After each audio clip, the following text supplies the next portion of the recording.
Akkam jirtu daawwattoota qophii Ambi Maali Jira. Sagantaalee armaan duraa keessatti maalummaa anniisaa, gosoota anniisaa fi sadarkaalee guddina qorannoo isaa ilaaluun qophii keenya kutaa lammaffaa keessatti qorannoowwan yeroo ammaa anniisaa irratti godhamaa jiran ilaallee qophii biraan carraaqqii namoonni yookaan qorattoonni dhuunfaan godhaa jiran irraa haga tokko simbiraan ga'uuf beellamannee adda baanee turre.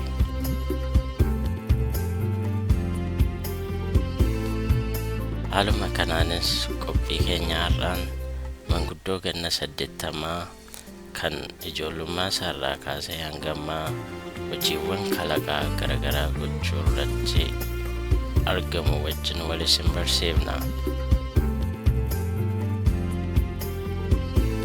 Isaa guutuu John Hutchison jedhama. Onkoloolessa 19 bara 1945 biyya Kanaadaa kutaa Vancouver keessatti dhalate.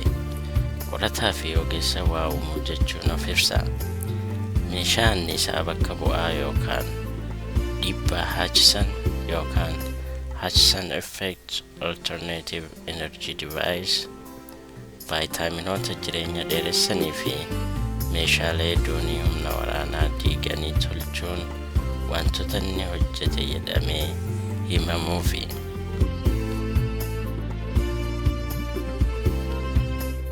Hanga ammaatti foddaawwan televiziyoonaa 300 fi sagantaalee raadiyoo 1000 ol ta'an irratti hirmaateera yookaan dhiyaateera jedhamee barreeffameeraa fi erga barnoota isaa xumuree booda bara 1969tti qulqulleessaa hospitaalaa ta'uun hojii hospitaala Riverview Vancouver'tti tokko jedhee kan eegale yoo ta'u, bara 1970tti muuziyeemii meeshaa waraanaa eegale. Bara 1998tti ammoo sochii mormii to'annoo meeshaa waraanaa eegaluun barootaaf deeggaraa abbootii meeshaa waraanaa ta'uun ture. Hojiiwwan qorataa fi hayyuu anniisaa Nikoolaa Teslaan si'aa'ee bara 1980 keessa qorannoo mataasaa eegale. Haaluma kanaan Kanaadaa hanga Jaapaanitti, biyya United States of America fi Jarman keessatti hojiiwwan kalaqasaa dhiyeessuun babal'atanii faayidaaf akka oolan yaalaa jiraatus hanga ammaa fudhatama dhabee innis ifa ajjeesaa osoo addan kutiin jira.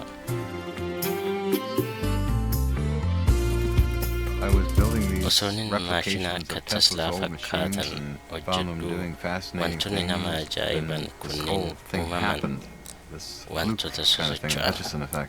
Innis dhiibbaa Haachison jechuun dubbata John Hutchison.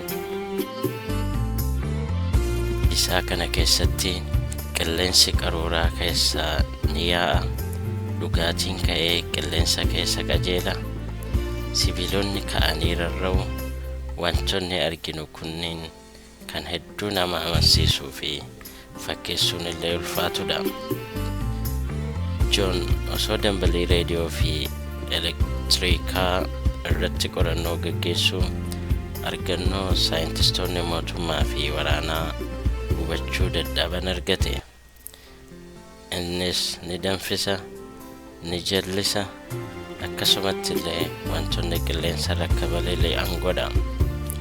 Abbaan qabeenyaa Wesley Military Surplus jedhamu Wesley Baker waan arge akkas jechuun ragaa baha.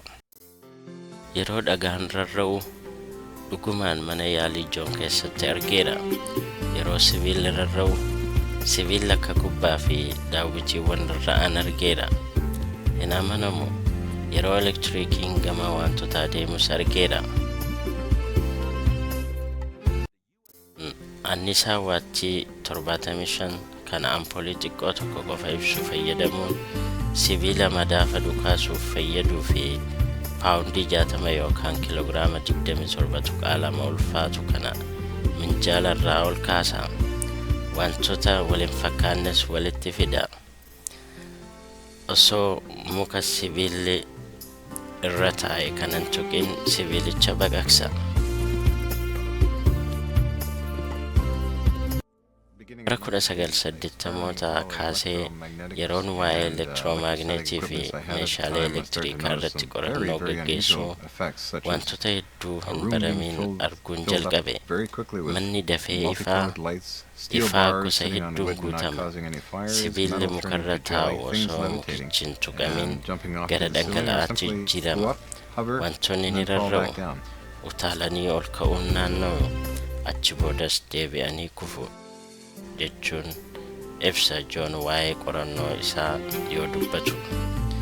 John meeshaalee dullooman walitti qabuun dambalii raadiyoo fi annisaa elektrikaa sirriitti walitti makuun annisaa biraa inni dhiibbaa Hutchison yookaan Hutchison Effect jedhu uuma.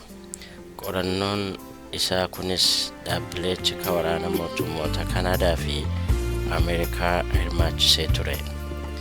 Johnis akkas jechuun waa'ee mana yaalii isaa ibsa. Kuni bakka kooti. Mootummaan Kanaadaa meeshaalee toonii 22 wajjin mana yaalii koo fudhate. Asitti kanin eegale ergan Jarmanii as deebi'eeti. Meeshaawwan kunneen meeshaalee doonii waraanaa Army fi Navy Kanaadaa fi Ameerikaa irraa bitamani. Isaanis meeshaalee kallattii ittiin barbaadani. Dambalii qulqulluu hanga giigaaherzii 44 uuman irratti hojjedha jechuun dubbata Haachison.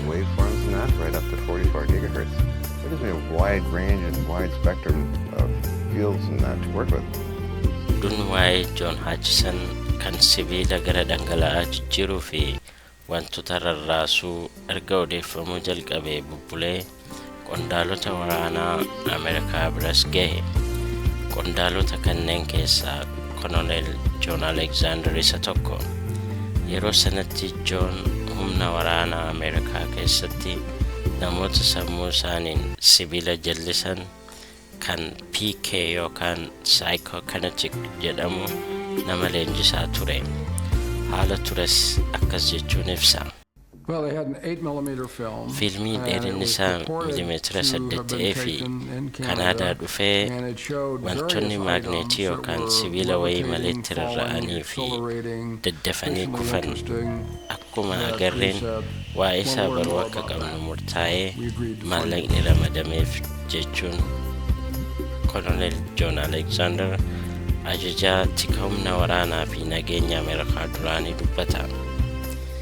Meeshaaleen sababa dhiibbaa Haachison yookaan Haachison Effect kanaan faallaa harkisa lafaa yookaan anti-gravity yeroo ol deeman arguun yoo kan xiyyaarota waraanaaf oolfamu ta'e xiyyaarota hin ulfaannee fi saffisaan bararan tolchuuf faayidaa waan qabaatuuf John Hutchison bakka jiru barbaaduun dirqama ture. Bara 1983 baatilee afuriif humni basaasa Ameerikaa fi laaboraatoorii biyyaalessaa Los Alamos laaboraatoorii guddaa naa tolchanii qorannoo keessatti gochaa turre jedha John Hutchison. Koloneel John Alexanderis akkana jechuun dubbata. Gareen namoota jajjaboo jaha ana dabalatee humna basaasa Ameerikaa fi laaboraatoorii biyyaalessaa Los Alamos irraa walitti baanee waan kana ilaaluu eegalle jedha. Akkuma barametti John Hutchison laaboraatoorii isaaf qophaa'e keessatti hojii isaa raawwatus sanbooda wanni ta'e hanga ammaatti falmisiisaadha. Wantoonni hunduu akkuma gaariitti eegalan sababni isaa ifaa baatirii guddaa qabutu ture. Ifaan bal'aa fi guddaa ta'e ni ife sanbooda ni dhuka'e. Itti aansuunis manni guddaan sun ife yoo jedhu John Hutchison. Koloneel Alexander ammoo akkas jedha. Wantoonni uumaman hundi bakka nuti hin jirretti ture. Sababa kanaaf ragaa qabatamaa kennuu hin dandeenye. John Hutchison ammas akkas jedha. time progressed in all these lakkuma yeroon experiments, qorannoo keenyaa we deemeen get mirrors breaking wantoonni apart, uumamuu eegalan daawwitoonni voltage, caccabuu fi odd voltage things vooltiin happening. dabaluu eegalan. haa ta'u malee waan kana mirkaneeffachuuf akka koloneel John Alexander jedhutti siviilattiin namoota leenjisuu kan ho'a digirii guddaan malee hin jallanne John Hutchisonitti kennanii innis mallattoo A tokko soorratti hin argiin siviilichi jallachuu isaa dubbata. Wanni namatti tolu sibiila molybdenum kanin PK yookaan psychokinetic qorutu ture. San booda sibiilichi gara boca qubee isaatti jijjiirame. Siviilichi akkamiin akka jijjiirame baruuf xiyyeeffannoo guddaan qoranne. haa ta'u malee mallattoo ho'aan humnaan qabamee yookaan waan biraan akka ta'e waan mul'isu nagarre. Kunis wanni biraan yookaan dhiibbaan wayii akka deemaa jiru nu hubachiise jechuun koloneel John Alexander dubbata. haa ta'u malee golabbiin yaalii kanaa haala falmisiisaan xumuramuu dubbatu John Hutchison fi koloneel John Alexander. According to Bob, the one man, namichi tokkichi Bob jedhamu wantoonni hin hojjenne dagannee dhimma kana biraa dabarru jedhee cufe jechuun John Hutchison yoo dubbatu koloneel John Alexander ammoo akkas jedha. namoota ja'an turre keessaa shanan keenya iyyuu wanni uumame sun ija keenya duratti ta'uu baatus ta'eera yookaan ta'uu noobu jennee amanna. xalayaan laaboraatoorii biyyaalessaa Los Alamos irraa argame jedhames odeeffannoowwan yaalii kanaan wal qabatan hunduu dhabamsiifamuutu gabaafame. And according to this letter from Los Alamos, all documents pertaining to the Hutchison tests were destroyed. haa ta'u malee guraandhala bara 1990tti bakka John Hutchison hin jirretti mootummaan Kanaadaa humnaan mana yaalii isaa qabate. manni murtii meeshaaleen isaa akka deebi'uuf murteessus John osoo hin argatiin hafuu dubbata. kana malees qorannoo isaa gara biyya Jarmanii geessuuf yaalus sababa hayyamaan duraa kufe.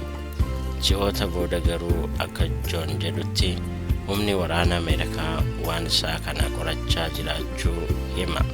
it was basically classified, and I've been hearing stories for years and feel now that they did get results and are replicating it at Lockheed Martin Skunk Works. irra deebi'anii waan hojjechaa jiran natti fakkaata. deebiin dhugumaan waraanni mootummaa addunyaarraa tokkoffaa ta'e kalaqa John Hutchison yookaan The Hutchison Effect qorachaa jiraaf hin jiru. wanni qabatamaan beekamu jiraachuu baatus Lockheed Martin Skunk Works bakka dhoksaa piroojeektiiwwan waraanaa kanneen akka xiyyaarota Black Hawks fa'aan keessatti hojjetamanidha. barreessaan Nick Cook jedhamuu fi gaazexaa yookaan joornaal Jane's Defense Weekly fuula gaazexaa waraana Biriitaaniyaa irratti barreessu karaa saayintistii olaanaa dhaabbata Lockheed Martin keessa hojjetuun dhimma kun isa bira gahuu dubbata. I was at Lockheed Martin. I was with Boyd Bushman, a senior engineer there, and he showed me a film that purported to show some of John Hutchison's levitation experiments. yeroo achi jirutti fiilmii na agarsiise. mismaarri, madooshaan, magaaziif kanneen kana fakkaatan yeroo ka'anii ol karaa iskriinaa bahaniin arge. jalqaba yeroon argu waan taphaaf uumameen se'e. booda garuu namni wayii akka xiyyeeffannootti kennu na hubachiise. anis kanumaanin yoo xiqqaate maaliifan waan John Hutchison hojjechaa jiruun laalu jedheen of amansiise. dhibbeentaa 99 waliin dhawaa akkan taane amaneera. waan asitti godhamaa jiru namni beeku ni jira natti hin fakkaatu. garuu namoonni hedduun arganiiru qorataniirus. I don't think anyone knows what is going on here, but too many people have looked into it, too many people have investigated. People who have my respect for me to think that it's a hoax. waa'een teeknoolojii John Hutchison karaa aanga'ootas ta'e karaa kamiinuu wanni dhaga'ame jiraachuu baatus inni garuu yaaddoo teknoolojii isaa kun dhimma waraanaaf ooluu fi xiyyeeffannoo saayintistoota idilee irraallee dhabuu dubbata. It was basically classified, and odeeffannoo I've been hearing qabatamaa stories for years Lockheed and feel now Martinitti that they did get bu'aasaa results and are argatanii irra replicating it deddeebi'anii at hojjechaa Lockheed akka Martin jiranin Skunk dhaga'e. I am Saayintistoota only taken waraanaa qofatu seriously by the xiyyeeffannoo military natti science. kenne. The Saayintistoonni academic illee scientists really waaninan godhullee don't know hin what to make beekani. Koloneel John Alexander Gamasaan John Hutchison osoo hin beekin PK yookaan psychokinetic mataasaa akka uume dubbachuun dhiibbaan Haachison yookaan Hutchison Effect dhugaa ta'uu mirkaneessa. One of the possibilities is Wanni that ta'uu the danda'u electronic tokko fields yeroo were humna actually elektirikaa guddatu amplifying some PK'n sort yookaan of psychokinetic PK way experience wanticha that akka he uumamu was godha. having or Yeroo causing to sagaleen happen. wacaa yookaan It is not poltergeist uncommon, phenomenon if you study guutuutti the whole ilaalte field of poltergeist wanni phenomena, PK yookaan that psychokinetic strange guddaa ta'ee fi macro PK to'annoo events namaa ol ta'e occur fakkaatu and yet seem ni to be uumama beyond jedha. the control of the individual who is causing it to happen. Namales John Hutchison yaadrimee 0.0 energy jedhamu irra dhaabbachuun baatirii humni isaa yoomiyyuu hin dhumne hojjechuutti argama. Yaadrimeen 0.0 energy wantoonni yookaan physical matter hundi galaanaan isaa fi yoo walitti qabamee fi garaan isaa elektirikaa jijjiirame fedhii addunyaan guutuu annisaaf qabdu cufuudha jechuun amanu. John Hutchison akkas jedha. I feel everything has a life force to it. Lubbuun hundi I humna ofii tend to qabdi natti visualize the fakkaata. atoms Sababni of the isaa universe atoomiin and addunyaa combining guutuurra jira. one atom to make Calliftee millions, harka if kee not trillions of them, you have a piece of asuma keessa yoo metal, keesse perhaps. Every time you atoomota run your hand miliyoonota across a fuuta. piece of metal, you're taking off several million atoms at a time. Gaazexeessaan yeroo tokko turtiisa wajjin godhes akkas jechuun ragaa baheef. To Yeroo demonstrate sa'a how lamaa energy is keessatti everywhere, dhakaa John ollaasaa uses logs from jirurraa his neighborhood, humna and in baatirii 2 hours ibsu makes a 0 zero point power battery baatirii strong enough to hojjechuun power a pendulum. anniisaan bakka hunda jiraachuu naa mirkaneesse jedha. John Hutchisonis akkas jechuun baatirii hojjete ibsa. Almost 1/2 electron volt. Yoo baay'ate This is cinaa better than a voltii conventional yookaan battery 0.5dha. because it never runs down. Kun baatirii baramaarra gaariidha. Sababni isaas kun hin dhumu. Kanaan hanga albuunni dhumutti tura. Tarii waggoota 1000 hin beekamu. Qorannoon inni zero energy irratti godhu gargaarsa mootummaa Jaappaaniin deeggaramus bu'aan isaa akka inni yaade hin turre. Kabajamtoota dhaggeeffattootaa fi daawwattoota keenya, sagantaa keenya har'aarraa waan hedduu barachuu akka dandeessan abdachaa har'aaf waan qopheeffanne asumatti goolabna. Torban sagantaa biraan hanga walitti deebinutti nagaa waaqaa keessan nu tura. Sarara miidiyaa himii subscribe, suur-sagalee kana immoo like fi share gochuun deeggarsa nuu gochuu hin dagatinaa naamsa keenya. Yaada yoo qabaattan ammoo comment keessatti yookaan karaa emailii yookaan bilbila keenyaa nu biraan ga'aa jechaa warra turbanii nu haa godhu.